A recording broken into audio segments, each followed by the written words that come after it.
अस्सलाम वालेकुम नाज़रीन, मैं हूं आपकी होस्ट जोया काजी और आप मुझे देख रहे हैं अल-सौदिया तिब्बी फाउंडेशन के प्लेटफॉर्म से।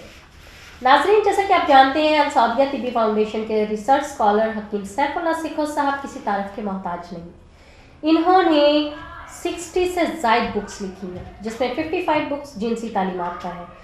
आज उनकी एक ऐसी ही बुक से मैं एक टॉपिक आपके साथ डिस्कस करने वाली हूँ, एड्स से रिलेटेड। ये उनकी बुक है जिसमें आपको आपके तमाम मसाइल के हल भी मिलेंगे और तमाम सवालों के जवाब भी। अगर किसी को कोई भी प्रॉब्लम है जिनसी तालीमात के हवाले से, मतलब फॉर एग्जांपल किसी को सेक्सुअली प्रॉब्लम चल रही है, तो वो इस जो बुक का है वो मुताला करें, इसको स्टडी करें। इसमें उनको उनके तमाम सवालों के जवाब मिल जाएंगे और साथ ही साथ उनको उसका हल भी मिलेगा।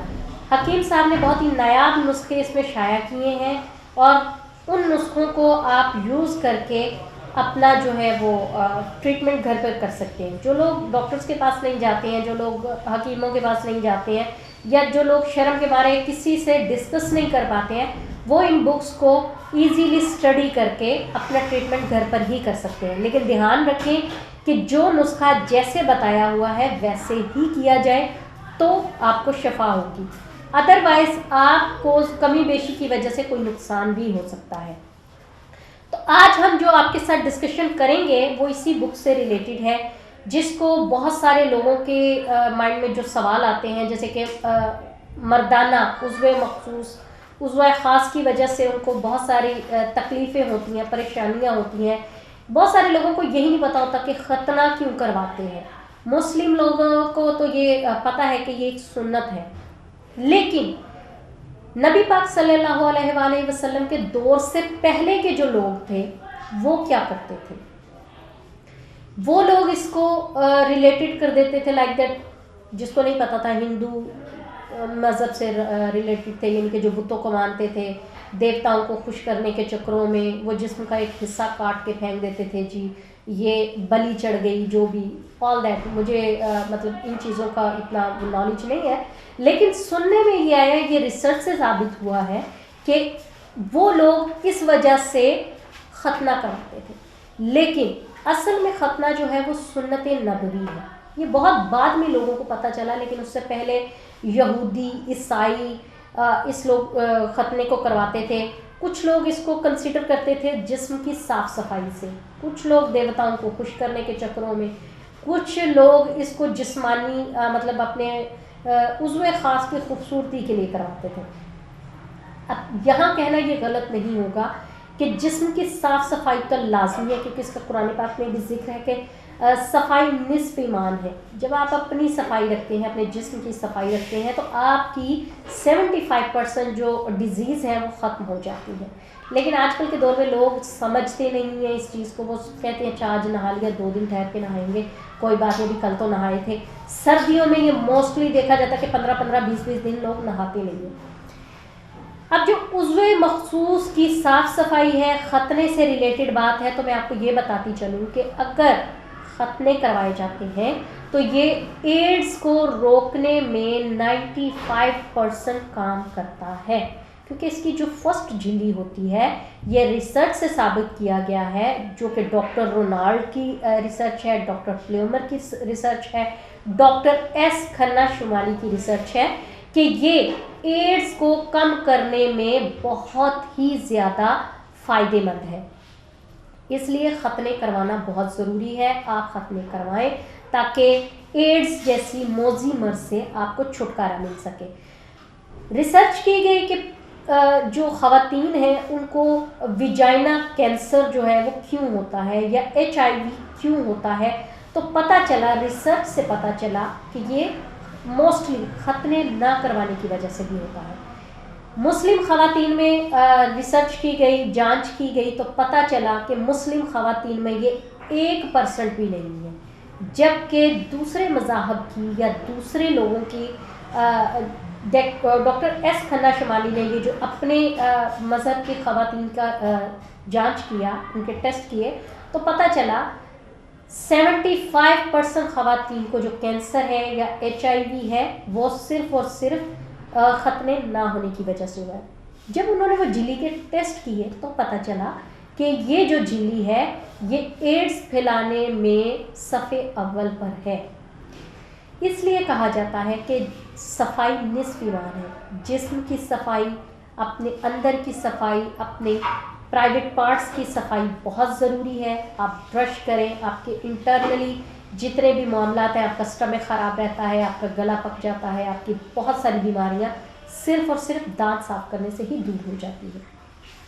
कुछ लोग क्या करते हैं, गुटखे खाते हैं, पान खाते हैं और कई कई दिन ब्रश नहीं करते, सफाई नहीं दांतों की करते, और फिर मोस्टली लोग मुंह का कैंसर लेकर बैठे होते हैं, मोस्टली लोग मैदे का कैंसर लेकर बैठे होते हैं जी, और शिकायतें अल्लाह ताला से कर रहे होते हैं कि जी पता नहीं अल्लाह ने ये हमें ही क्यों लगानी थी, हमने तो कभी किसी का बुरा नहीं किया। ज़रूरी ये नहीं होता कि आपने किसी का बुरा नहीं किया, ज़रूरी ये है कि आप सुन्नत नबवी के तरीक़ों को अपनाएं, आप सुन्नत नबवी पर चलें, आप अपने जिस्म की, अपने मुंह की, अपने सर के बालों से लेकर पैर के नाखूनों तक की सफाई रखें ताकि आप हेल्दी रह सकें, जो कि हमारे माशरे में अमूमन मुस्लिम लोग भी कमोबेश 70% लोग नहीं करते हैं, क्योंकि सारे मुसलमान तो नमाज नहीं पढ़ते हैं ना।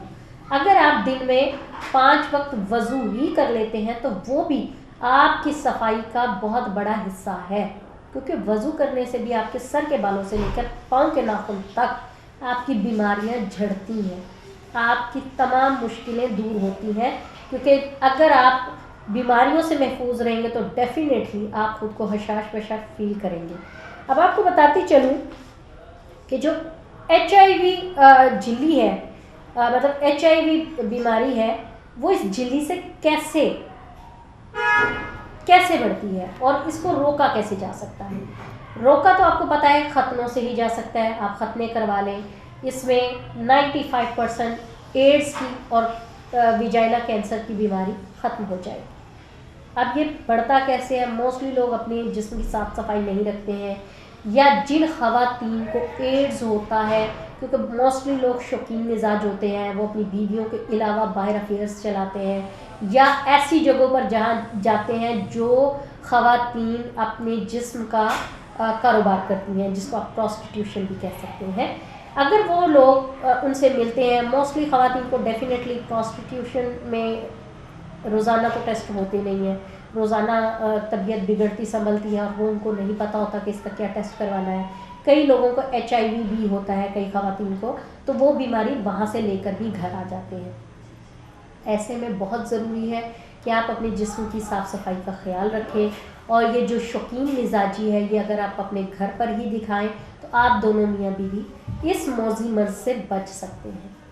अल्लाह ना करे अगर आपको HIV हो जाता है तो ये कोई ऐसी बीमारी नहीं है कि जिससे आप बिल्कुल मर जाएंगे या आप बच नहीं सकते। इसका भी इलाज है, आप इसका भी फुली ट्रीटमेंट करवाएं। जैसे ही आपको पता चलता है कि आपको HIV पॉजिटिव है तो मोस्टली लोग डिप्रेशन में चले जाते हैं, मोस्टली लोग इस चीज़ को जहन पर सवार कर लेते हैं कि पता नहीं अब मैं कितने दिन जीऊँगी या कितने दिन ज़िंदा रहूँगा। ये आपको बता दूं कि ज़िंदगी मौत अल्लाह ताला के हाथ में है। अगर आपने चंद दिन भी जीना है तो हशाश बशाश तरीके से जिए ताकि आपकी तकलीफ़ कम हो सके।